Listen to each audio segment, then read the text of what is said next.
Hədis-i kisanı yadınıza salın. Hədis-i kisanı oxuyun.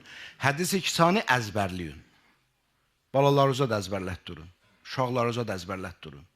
Maraq yaradın uşaqlarınızda. And verin onları. Hədiyyə alın onlar üçün. Hədis-i kisanı əzbərləsinlər. Bir dənə hədis-i kisanı. Hədis sənədi də mötəbərdir. Həm o müsəlmanlar tərəfdən mötəbərdir, həm Əhl-i Beyt tərəfdən mötəbər. Bütün müsəlmanlar da mötəbərdir sənədi, hədis-i kisanı. İndi kimsə qısqanar ola bilər, deyək ki, ya bu hədis zəifdir, o qısqanclıqdan deyər. Alimdirsə, hədis alimi bu hədisi deyə bilməz ki, mötəbər deyir. Mötəbər hədisdir. Hədis-i kisa hansıdır? Əbadır da, kisa əbaya deyərlər. Məşhur əba hədisi. Ki, qısa deyirəm, qısa. Uzundur, qısa deyirəm.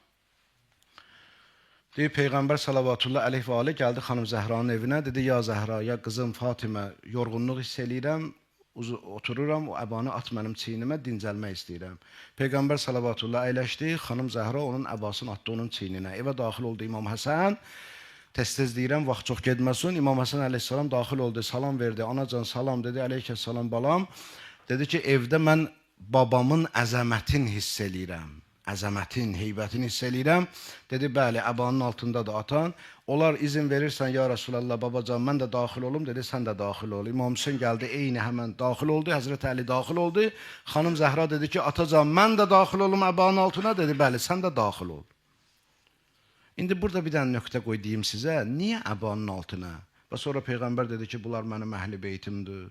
Hətta bir tarixə görə orada nazil oldu. İnnəmā yuridullah liyuzhibə ankum rizsə əhləl beyt və yutahhirakum tathira. Ey əhl-i beyt, Allahın iradəsi budur ki, istəyi budur ki, siz əhl-i beytdən bütün eybləri uzaqlaşdırsın, sizi pak və pakizə qərar versin. Yaxşı, niyə əbanın altına? Nə üçün əbanın altı?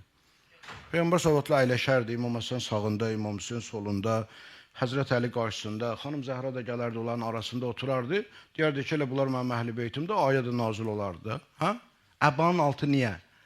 Bir dənə sizə bir şey deyim, bunu ömürlük yadda saxlayın. Çünki baxın əzizlərim, bir naməhrəm kişi, qadın heç vaxtı əbanın altında ola bilməz. Heç vaxt ola bilməz. Şər'ən haramdır. Belə evdə olar, naməhrəm burada oturub, sən burada oturmuşsan, olur da biz qardaşımızın həyat yoldaşı olur, sair, qohum, əqraba evə gəlir filan, o oturub orada, sən oturmuşsan burada. Amma söhbət gedir bir əbanın altından. Madam ki, söhbət əbanın altından gedirsə, deməli, Peyğəmbərin digər xanımları, xanım Xədicə də dünyasını dəyişib. Əgər dəyişməsəydi belə, xanım Xədicədən başqa Peyğəmbərin bütün xanımları Həzrət Əliyə naməhrəmdir, yoxsa yox? Onlar əbanın altına girə bilməzlər. Deməli, bu əba əslində Əhl-i Beytin sərhədi imiş. Allah bununla Peyğəmbər vasitəsilə sərhəd qoydu Əhl-i Beytə ki, qiyamətə qədər bilin ki, Əhl-i Beyt kimdir? Ona görə orada xanımlardan biri dedi ki, ya Rasulallah, olar mən də daxil olum, mən də bunlardanam, mən də əhl-i beytdənəm. Dedi, innəki lə'alə xeyr. Sən xeyr əhlisən. Demirəm pis adamsan, yox. Ümmü Sələmədəndir. Dedi, sən xeyr əhlisən, sən gözəl xanımsan, xeyirli xanımsan, imanlı insansan. Amma bu ayə sənə aiddir. Niyə? Çünki mən sərhəd çəkmişəm əba ilə. Yaxşı, mənim məqsədim budur, bunu elə yeri gəlmişkən dedim, bu mövlud hədiyyəsi olsun. Cəbrail əleyhissalam nazil oldu. İnnəl əliyyəl ə'la yuqri'ukə səlam və yəxussuka bittəhiyyəti vəl-ikram fəyəqul və izzəti və cəlali ma xələqdu səmaən məbniyyə və la ərdən mədhiyyə və la fələkən yədur və la bəhrən yəcri və la fulkən yəsli və la şəmsən mudi'a və la qəmərən munira illa li əclikum və li məhəbbətikum. Cəbrail əleyhissalam nazil oldu, buyurdu ki, ucalardan uca olan Allah, ya Rasulallah, sizə salam deyir. Və sonra buyurur, and olsun izzətimə, cəlalıma.